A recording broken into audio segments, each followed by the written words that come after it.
Grabe, ang dami nang naipon ko sa alkansya. Ay, nakupit ko pala sa tindahan. Chawot! Ngayong araw nga pala, samahan niyo ako magbukas ng alkansya. Ilang buwan ko pala tong pinag-ipunan. At ilang araw na din tuyo yung ulam ko. Chawot! Binuksan ko na din pala tong alkansya ko ngayon. Kasi napapansin ko habang tumatagal nababawas yung pera sa loob. Nagpatulong pala ako kay ate dyan na kaming dalawa magbilang sa mga naipon ko. At ito palang mga naipon ko mga guys. Gagamitin ko to pambili ng aircon sa computer shop. Matagal na din kasi gusto ng mga bata na magka-aircon sa loob. Kaya pinag-ipunan ko talaga to. Yung mga sukli ko pala natatanggap dito ko nilalagay. Minsan kapag may racket ako, yung sobra dito ko rin nilalagay. Pero madalas yung kalahating benta ni mama dito ko nilalagay. Chot! Grabe din, di ako makapaniwala na nakaipon ako ngayon. Naalala ko tuloy ng bata pa ako. Yung alkansya ko yata umaabot lang siya ng 1 week. O kaya 3 days lang. Kasi kapag nagutom na ako, babasagin ko na yon. Tapos 20 lang din yung laman. Nag-umpisa na nga din pala ako magbilang. Si mama talaga malakas yung pang-amoy sa pera. Kaya kahit di namin siya tinatawag ni ate, lumapit siya dito. Tulungan niya na daw kami sa pagbibilang. Baka mali yung pagbibilang namin. Pero kapag nahulaan mo kung magkano to, bibigyan kita ng 20 pesos. Chot! Iniwahiwalay nga namin yung mga papel tsaka yung mga barya. Siyempre para di kayo mahirapan magbilang. Ikaw naman. Pinagsama-sama ko lang nga yung papel dyan tsaka yung barya para makompute ko na din. Yun, naipon ko pala, umabot siyang 48,448. Pero alam ko mababawasan pa yun. Kasi naman kanina pa nakatambay si mama dito. Kaya binigyan ko na lang siya ng 5,000 pesos. At limpak-limpak na pa premyo. Chot! Pero pambayad na yun ng kuryente. Heto pala mga natirang barya, panlalaro ko pa sa PisoNet. Kinabukasan na pala to. Order lang ako ng aircon sa tatay ng kaklase ko. Para sila na mag-install ng aircon dito sa loob. Bago nga nila ilagay, tinanggal na nga muna namin yung ibang gamit na nasa loob. Kailangan kasing tanggalin tong mga to kasi nakaharang. At saka medyo maalikabok. Kaya kailangan talagang tanggalin. Heto na pala yung pinag-ipunan ko. Parang kahapon lang binibilang ko pa yung mga pera. Pero ngayon yung pera ko parang lobo na lumipad. Pero ayos lang yun. Sobrang init din kasi talaga dito sa loob. Kasing ikaw nandito sa loob, para ka rin nasa loob ng oven toaster. Chot! Bago nga siya malagay, sinukatan muna dito sa loob kung saan siya ilalagay. At namasukat na nga siya, meron lang sila nilagay na pang-lock sa aircon. Parang yun yung magiging support niya para hindi mahulog. Kumuha din pala ng kumot si ate para takpan yung mga libro niya. Kawawa naman daw yung mga libro niya kapag ang alikabukan. Di bali na daw ako yung maalikabukan, wag daw yung mga libro. Na ma-setup na nga yun sa taas, ilagay na dun yung tubo ng washing machine. Nahihirapan nga kami kung saan ilalagay yung makina ng aircon kasi wala na ring space dito sa amin. Kaya dito na lang sa taas ng bubuan nilagay. Habang nilalagay pala dito sa taas, i-install na din sa baba yung AC. At ito na nga yung huli niyang ginawa, yung magiging saksakan. Sa panonood ko pala ng pag-install ng aircon, baka sa susunod ito na yung maging trabaho ko. Chot! At ito nga, tapos na siya. At bago nga umalis yung papa ng classmate ko, inaalalahanan pa niya ako kada 1 week daw nililinis yung filter. Sabi ko naman sa kanya, wag nang linisin para no filter. Chot! Pero sinabi ko na lang kay ate para siya na yung naglilinis. Saglit lang naman daw tanggalin. At saglit lang din naman ibalik. Yung dati palang aircon dito, pinaplatada ko na din yung butas para mapantay siya sa pader. At ngayon natuyo na nga siya. Ginawa ko yung gamit na pang pintura. Nagtira talaga ako ng pintura para dito. Yun nga lang, tumigas na yung roller. Pero tinatamad na akong umalis. Kaya kahit matigas na tong roller, ito na rin yung gagamitin ko. Tinamad kasi ako maglinis noon. Kaya sobrang pagod ng pinuturahan ko tong shop. Kaya kahit matigas yung roller, gagamitin ko pa din. Pwede pa naman pala siyang gamitin kahit matigas na. Kaya medyo mahirap. Pero kahit papano naraos naman. First coating pa lang to. At mamaya magpapantay din yung kulay niyan. Ayun lang. Bye-bye!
Ang tagal ko na hindi nakakapag-igib ng barya sa com shop. Kaya ngayong araw nga magko-coins out muna ako. Nahinintay ko muna matapos yung Pasko at bagong taon para isahan na lang yung pagko-coins out. Kaya panigurado sobrang dami na ring laman sa loob.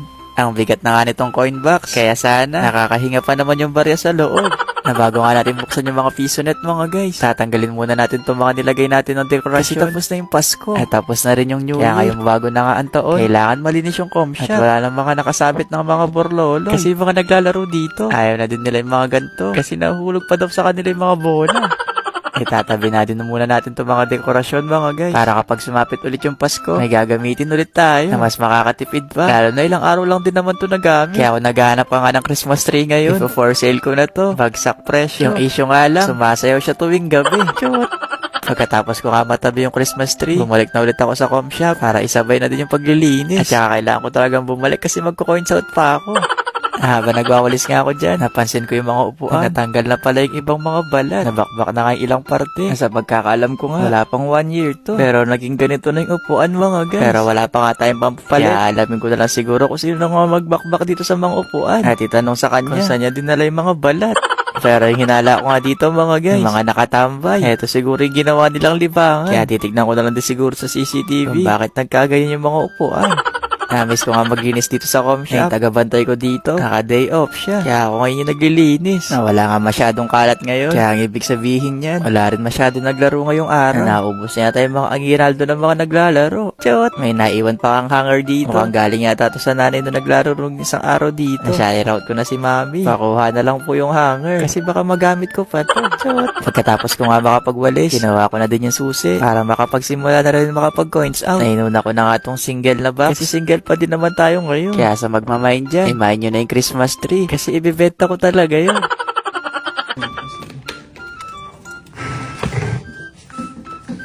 Heto na nga yung laman ng unang piso net. Nasa kalahati na din yung barya. Kaya siguro mga guys, mapupuno din natin tong malaking palanggana. Na dalawa lang din naman kasi yung single dito mga guys. Ay tatlo pala kami. Basta dalawa lang yung box sa single. Na lahat na ng piso net dito, double na yung mga box. Sa mga oras nga na yan mga guys, sobrang hirap ako sa pagbukas. Kaya expect ko din na sobrang daming laman siguro neto sa loob. Kasi tingnan nyo, sumasama pa yung box. O baka may bato lang silang nilagay. Basta sobrang hirap ko nga siyang buksan. Pero sa ilang minuto ko nga pagbubukas dito mga guys, napansin ko yung susi. Di ko pa pala siya naiikot. Nakalak pa pala siya mga guys. Pero pareho nga lang sila ng laman katulad ng isang piso net. Kaya pagkatapos ko nga mabukas yung mga single box, sinunod ko na rin itong mga double. Na yung double nga na to mga guys, 2 piso net na yung gumagana. Kumbaga isa lang yung lagayan ng mga barya. Kaya natawag din siyang double.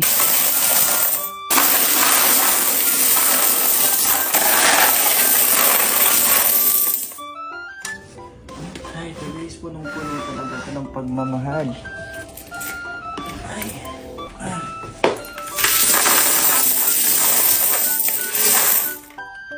Sobrang daming barya ka na naman nito mga guys. Sa palagay nyo, magkano kaya yung laman ng isang palanggana? Na halos 20, 10, 5 na rin yung mga nandito. Kaya sa mga makakahula dyan, ipapa-freebies ko na lang sa inyo yung Christmas tree. Chot!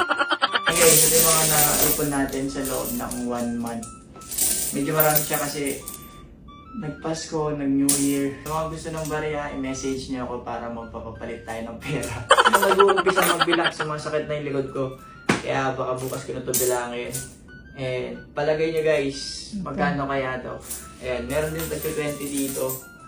Kung gusto nyo ng barya, message nyo lang ako at magpalitan tayo. Kasi baka kailangan nyo ng barya. Chot!